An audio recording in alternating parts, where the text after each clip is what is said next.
Greetings everyone. Today we're going to be doing a deep dive, trying to pick out what we can from the dialogue included in the new Elden Ring trailer, and use it to build on what we know so far about the world, story, and lore of Elden Ring. Stay tuned, as I'll have follow-up videos on the world exploration and combat of Elden Ring as well. Let's get to it, shall we? The Tarnished will soon return, guided by grace once lost. First is our new player classification, if you will. We are regarded as the Tarnished by this cloaked woman that seems to have found us. Much like we've been called the Chosen Undead or Unkindled Ash in past Souls games, the Tarnished were once lost, but are prophesied by the cloaked woman to return, guided by grace, referring, I imagine, to the gods and religion of Elden Ring. Surely this is different than the grace of gold, or the Golden Order that exiled we Tarnished from the lands between. The names do fit from a certain perspective. While pure gold does not tarnish, much of it in the world is made of alloys, or, in this case, perhaps mixed blood, which does. The Golden Order is broken to its core. But now, this organization that holds this land as its domain is broken, corrupted by power, the power of the Elden Ring itself. This is Queen Marika, the Eternal, who rules over the lands between. We now know that when the Elden Ring was shattered, a collection of the Queen's descendants took hold of the ring shard known as the Great Runes, twisted by its power. This is supported by the Erd tree, being the icon on these encampment banners. Otherwise, the Golden Order may be the ones that hold the crest of the Elden Ring that we've seen in the promotional material, as well as this shot of what appears to be a destroyed altar. This line could also be a double entendre, as the Elden Ring is also the source of the Erd tree, implying that it may serve as a nexus to the ley lines of magic that would suffuse the world, if you will. However, not all are as kind to us as the cloaked woman. Foul Tarnished, in search of the Elden Ring,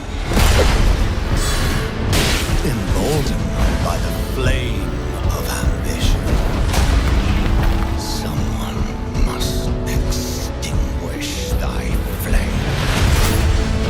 We are called Foul Tarnished by this creature, who is presumably a disgruntled old lord and one of Marika's children, whose dismissal of our worth and commands to kneel shows that he holds himself to a higher pedigree than we Tarnished.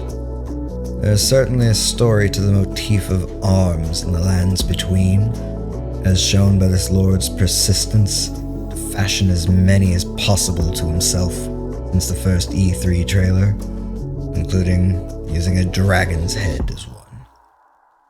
Either way, he knows that we are in search of the MacGuffin, the Elden Ring, and is keen in stopping us in our tracks. Since the ring was shattered into great runes, assuming he's a lord of the Golden Order who claimed one, the only way to reforge the Elden Ring would be to take back all of the shards, including his, by force. They will fight, and they will die. In an unending curse.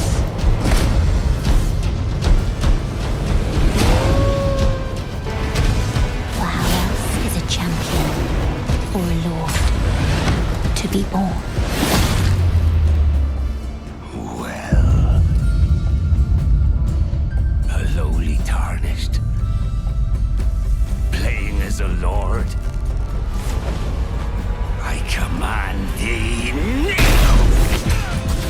Once again, we are met with the familiar curse aspect to the Soulsborne series, and to a degree, we are still somewhat undead.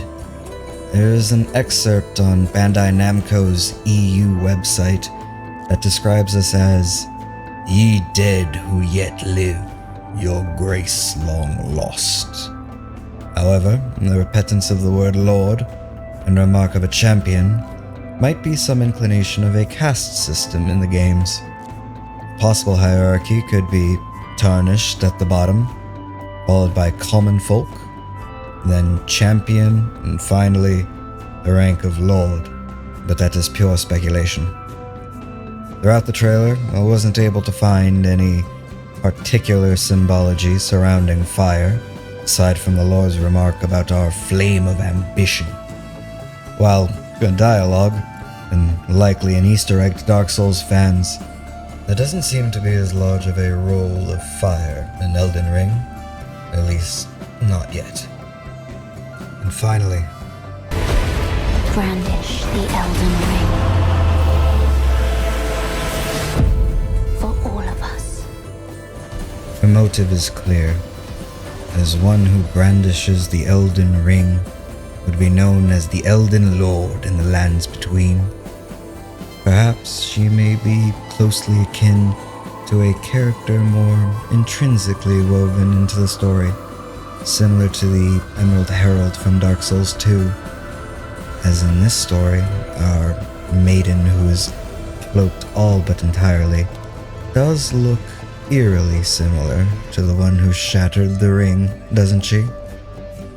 I truly wonder how similar this will be to that first playthrough of Dark Souls 1, when we thought that linking the flame would be the salvation of humanity. What are your thoughts? I'd love to hear what the rest of the Soulsborne community has to say. I'm ecstatic to explore the world we have before us. We're only 7 months away. I'll likely be getting ready to start a Twitch channel soon to be ready for release day. And in the meantime, to go through the Dark Souls series again in anticipation. Until then, fare thee well, travelers, and fellow tarnished.